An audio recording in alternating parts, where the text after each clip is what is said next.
Casemiro, Vinicius, Richarlison, Alex Sandro, শেষের দিকে coaching staff সবারই মুখ ভার।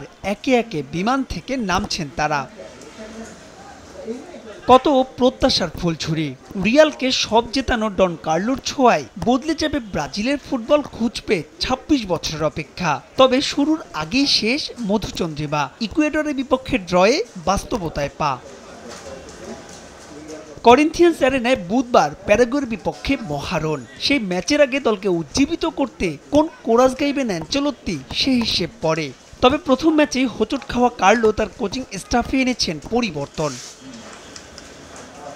নাপোলি থেকে বায়ার্ন, রিয়াল হয়ে সবশেষ সেলেসাও ডাগআউট। যেখানে গিয়েছেন অ্যানচেলোত্তি, সহকারী কোচ হিসেবে নিয়ে গেছেন ডেভিড অ্যানচেলোত্তিকে।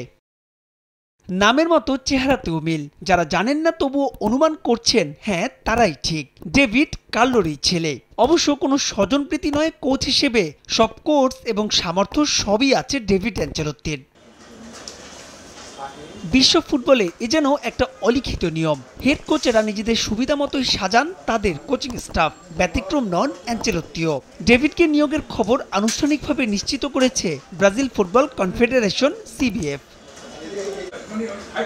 বিশ্বকাপ বাছাইয়ের কনমেবল অঞ্চলের 10 দলের মধ্যে ব্রাজিল আছে 4 নম্বরে, যারা বেশ ভালোভাবেই আছে 2026 বিশ্বকাপের দৌড়ে। মিরাকল কিছু না ঘটলে সেখান থেকে ছিটকে যাওয়ার সম্ভাবনা ক্ষীণ।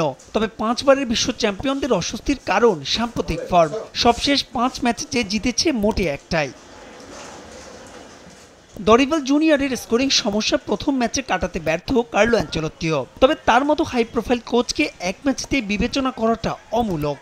তাই তো সেপ্টেম্বরে পরবর্তী বিশ্বকাপ বাছাইয়ের ম্যাচের আগে বুধবার প্যারাগুয়েকে হারাতে পারলে কার্লোর সময়টা হবে স্বস্তির, সঙ্গে বিশ্বকাপও হবে প্রায় নিশ্চিত।